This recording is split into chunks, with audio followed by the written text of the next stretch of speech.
Good evening. I'm working on a song here, kind of southern rock. Uh, there's supposed to be one passive acoustic, one passive electric. And I've already done the acoustic. So I'm going to jump in on the electric. And there's an intro and a verse, and the electric comes in on the turnaround. And the producer wanted kind of a bigger, more rock sounding tone. So I'm using my throwback overdrive boost. I have the gain at 1:32 o'clock. Bass and treble and master are all at noon. And I have the pre-gain foot switch is off. The little toggle switch is set to, it goes from silicon or whatever transistor to germanium. And I don't know which is which. I have it on the louder, cleaner one. I'm going to say that's the germanium one, but I don't know. I'd have to look at the manual. It's pointed to the left if you're really curious. So, and it's going straight into the rev. I'm on the 412 setting.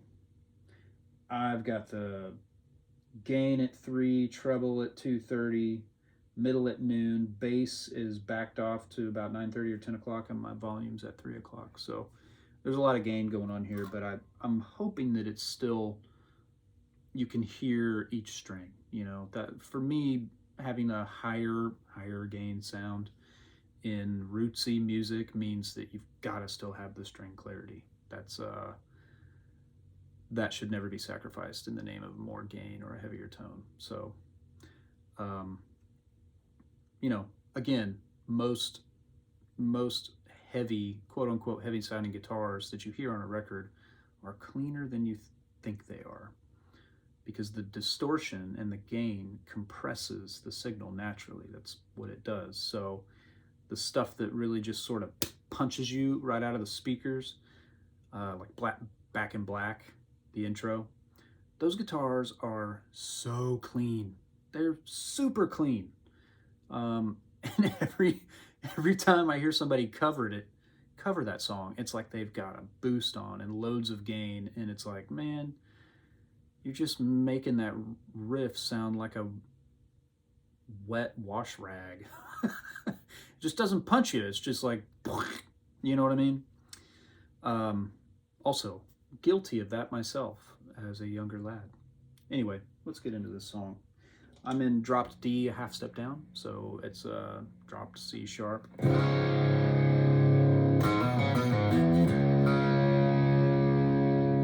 that's even a little more gain than I would like, but his reference track is pretty fuzzed out, so I feel like I'm even dialing it back.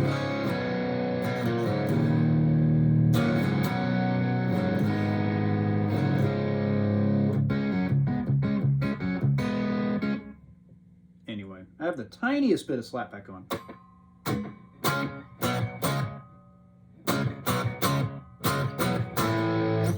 Sorry. Do I leave it on? Yeah, I think I will. Let's see. Better, but I ain't dead yet. Dang it. Low string. Come on. It's so loose having a C sharp. I'm playing 10s, right? So they already don't have a lot of tension.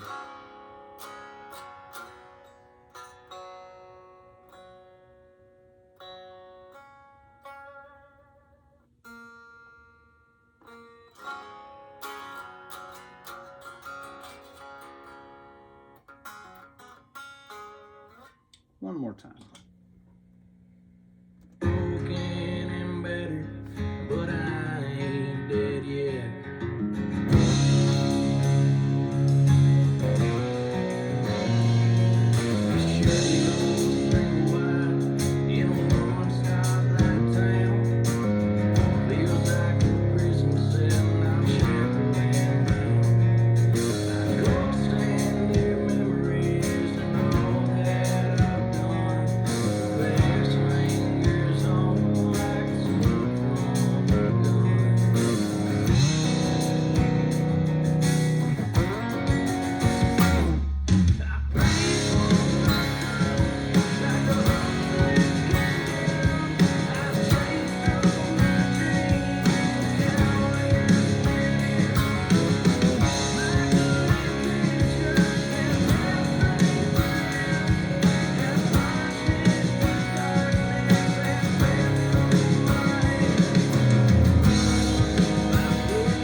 electric's just gonna hang.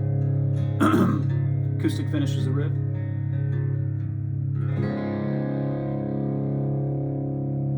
I don't know if I'm supposed to hit that at the very end. I don't think I am. Let's, I'm just looking at the demo electric that was sent.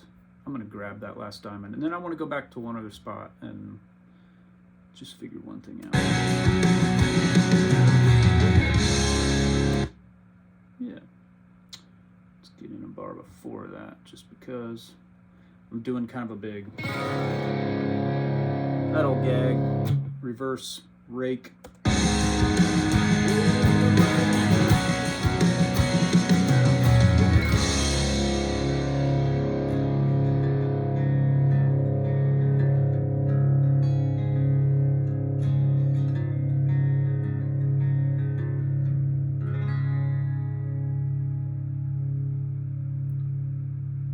Okay, it's gonna go as long as the rest of the tracks, and we're good. Cool. The only thing I didn't like was getting into chorus 2. I played a super straight build, but nobody else does straight 8s over that bar. So I don't know. It felt like it stuck out to me. Let's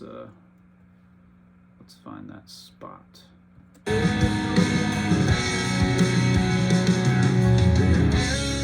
That's the end of chorus 1.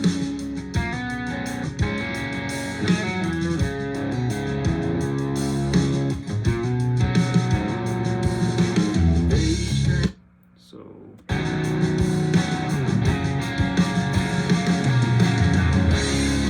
man, some things bother me when I'm playing them as it's going by and I can hear it, but then I listen back and I'm like, no, that's cool. That needs to happen. I think this is cool and it needs to happen.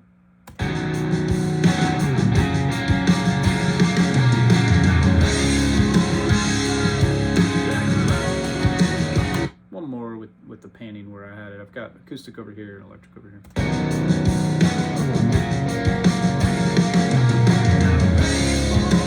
No, that's awesome. It's got our old friend energy. That's what we need. Solo. He did a placeholder solo, and it sounds really great. He says it's going to be steel, but it sounds like slide guitar, so I think he wants steel to do it. Let's listen to what he's got. It sounds good. Like, man, you're a decent guitar player. Why are you calling me?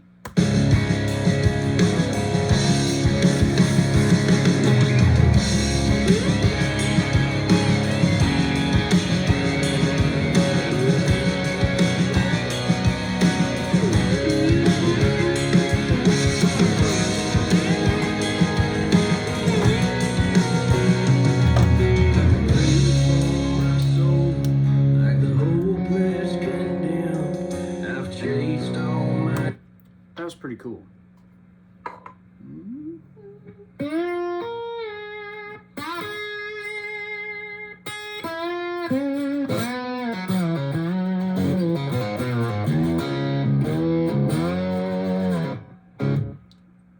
I've got a real, this is a Coruscant bottle, old school, actual glass.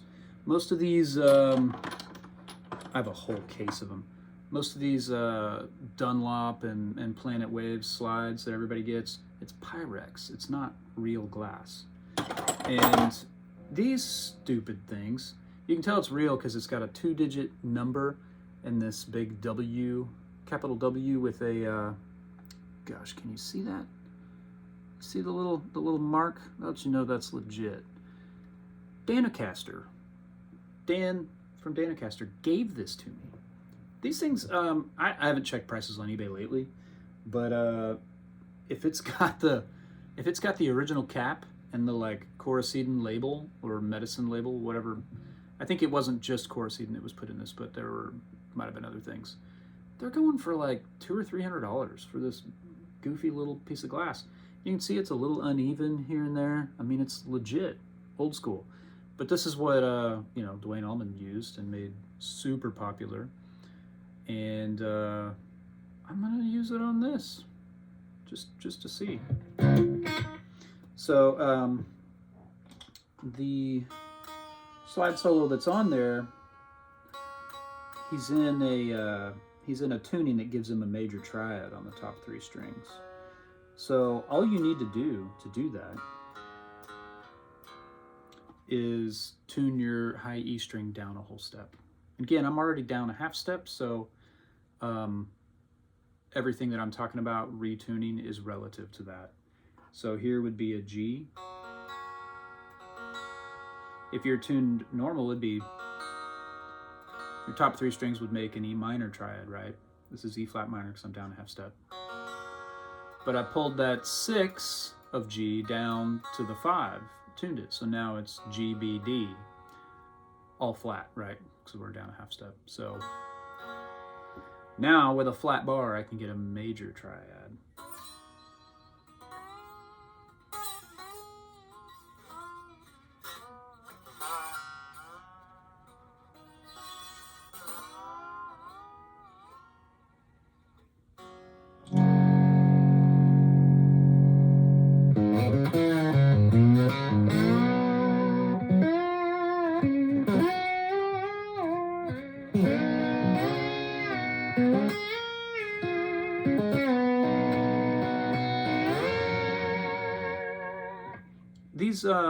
These little Corseidon bottles, first of all, you can see this is the problem with them.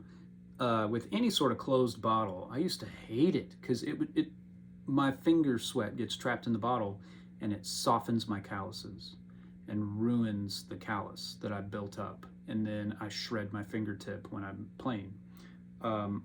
So I typically stay away from anything that's enclosed and that's going to keep all the moisture of my finger stuck. I can feel it like accumulating on the inside of the bottom of the bottle.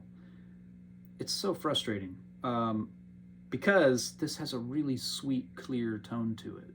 It's different than all the other glass slides that I've ever used. And I really like it. I just don't use it very often.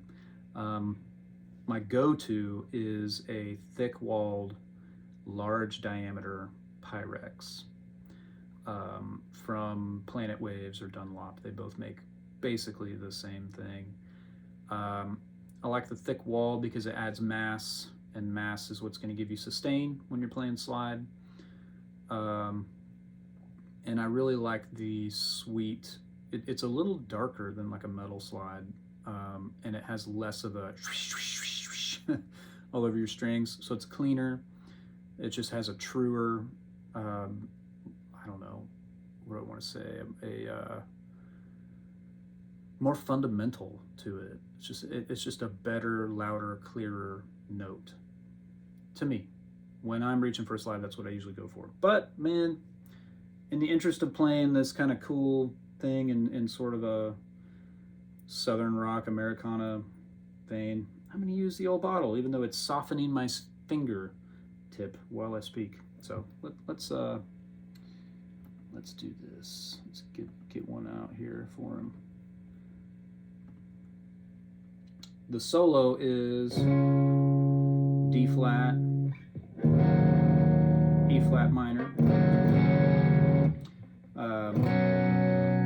C flat or B, back to D flat. So basically it's a 1, 2 minor 7, flat 7, 1, and then bars 5 and 6 are 5 minor to flat 7. So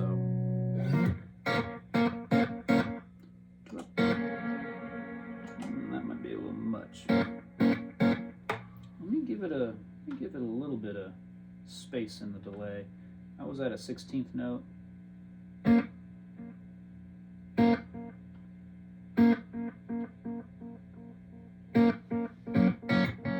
Eighth note delay. Let's see what happens here. I'm going to turn the electric down because it's such a big sound and kind of center it, and I'll have this this slide panned over.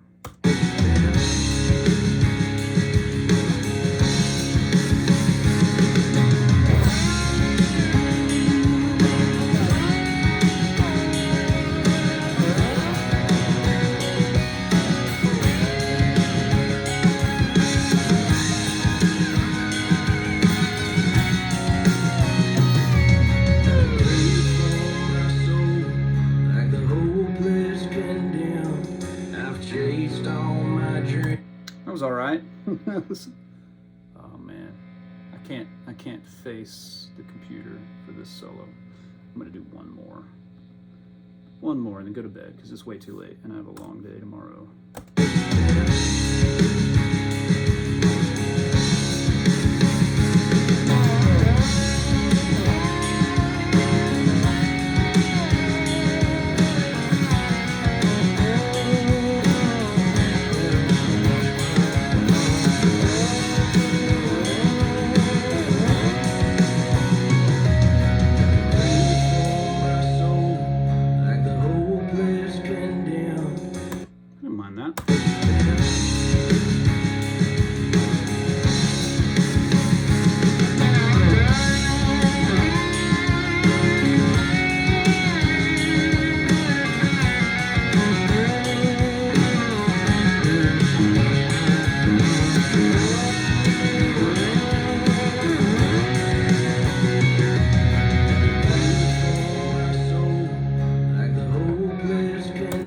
Offended if that's the one, but you know, this is fun. I'll do one more.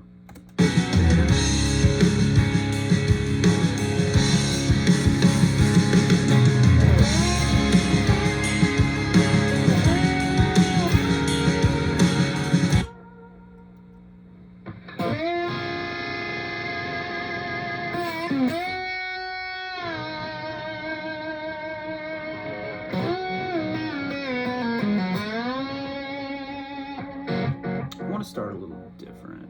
I'm not sure. Let's see what happens.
Go. Do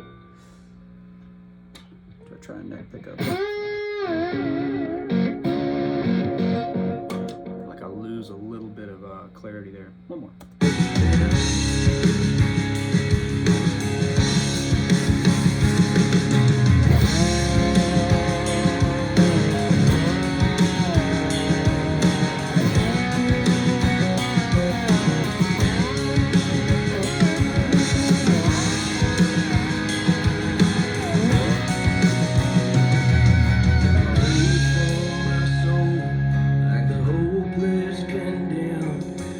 I got a shape. I've got a shape to it. I'm gonna do one more.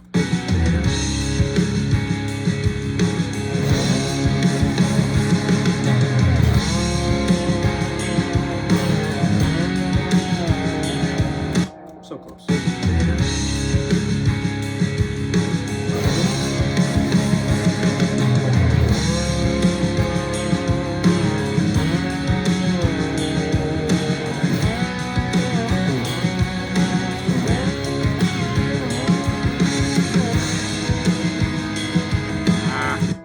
Here's a hard thing. When you go to a minor chord, I'm trying to hit the root and the flat third of the minor chord. But if I hit that, then it makes it a major chord that's not in our key. So basically I'm adding the flat third. This is what's hard about slide. Well, there's a lot of things that are hard about slide, but muting the strings you're not playing. Because you don't want to hear notes that you're not trying to play. That's a lot easier to do with a pick, and muting with the right hand with a slide, it's more difficult. You got to be kind of muting behind the slide. That's going to give your tone clarity and make it louder. And then you got to mute the strings around what you're playing so you don't play unintentional chords like I just did. One more.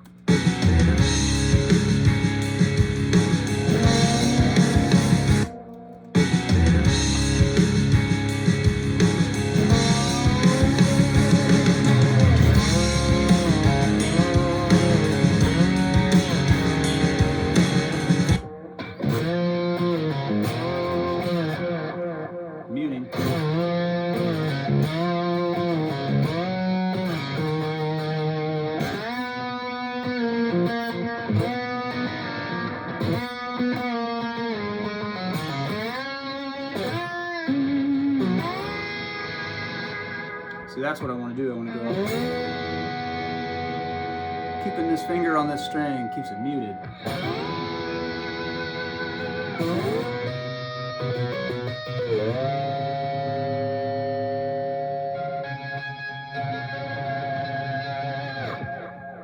One more time.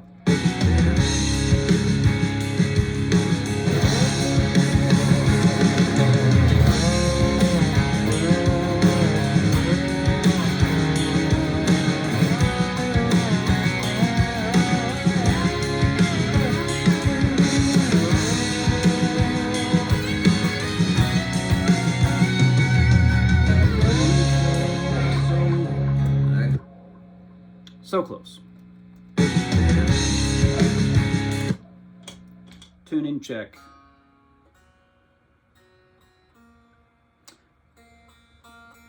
That's the funny thing about slide. It's like, is your guitar out of tune or is it just your bad slide playing?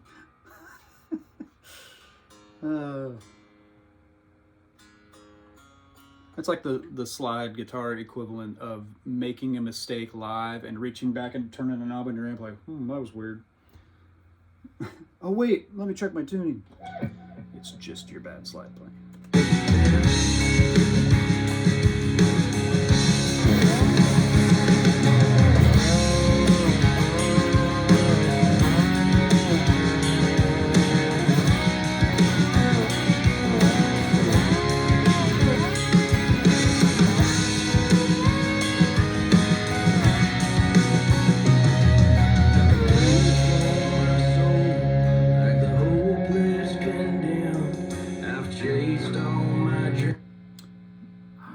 Parts of that are really great, and other parts I'm like, oh, what are you doing?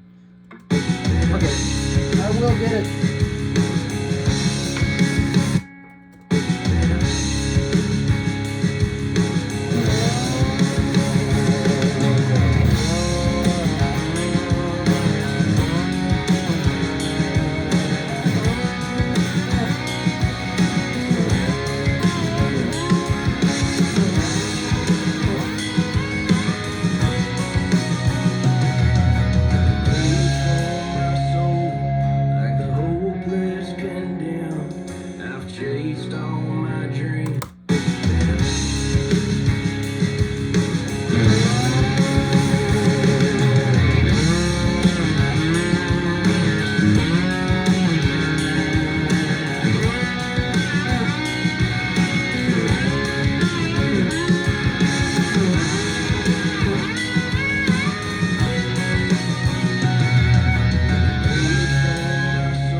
Just gets a little sour.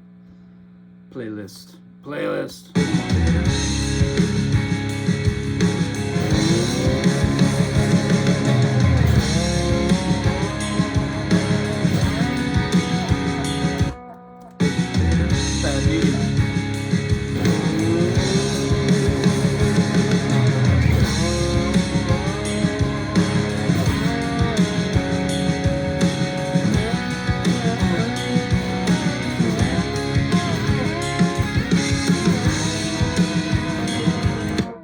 Bad meeting.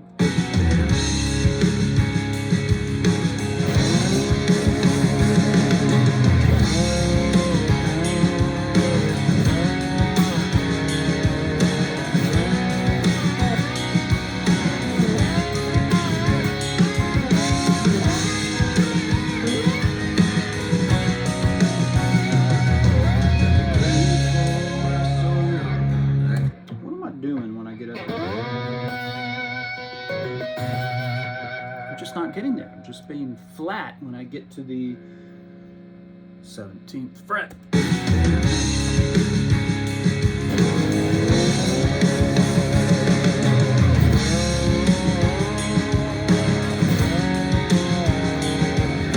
That's really boring.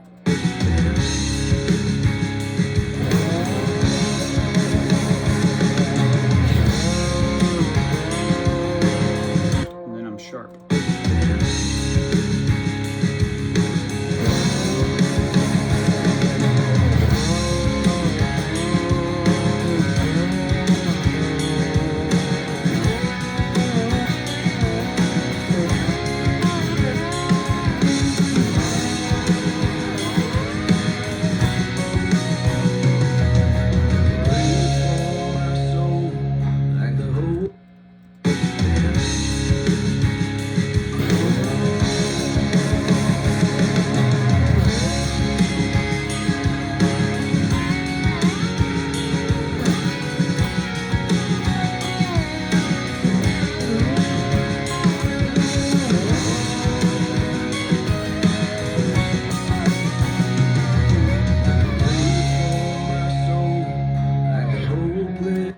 close.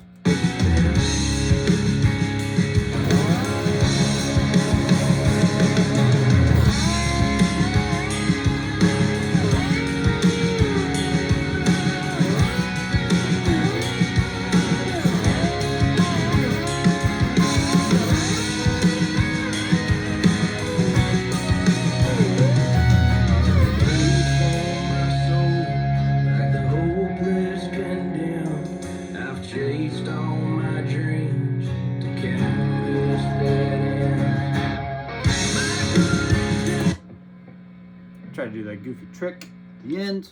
Let's listen to that.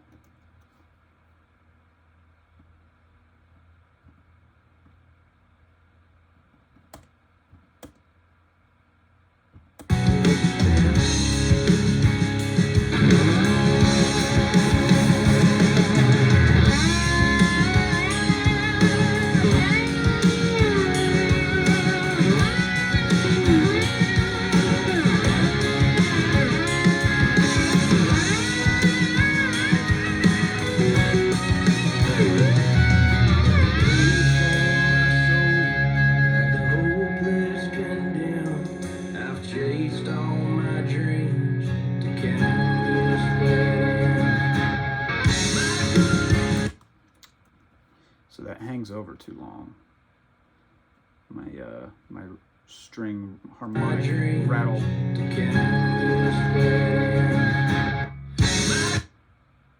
Not quite. Trying to just find an out point where it can be out and not hang over anymore. Let's see if this is enough.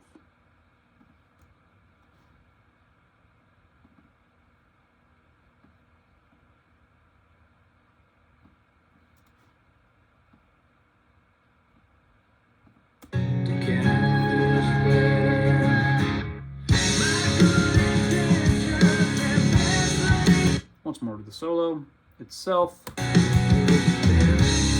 Oh, my finger's so good. Get all that moisture.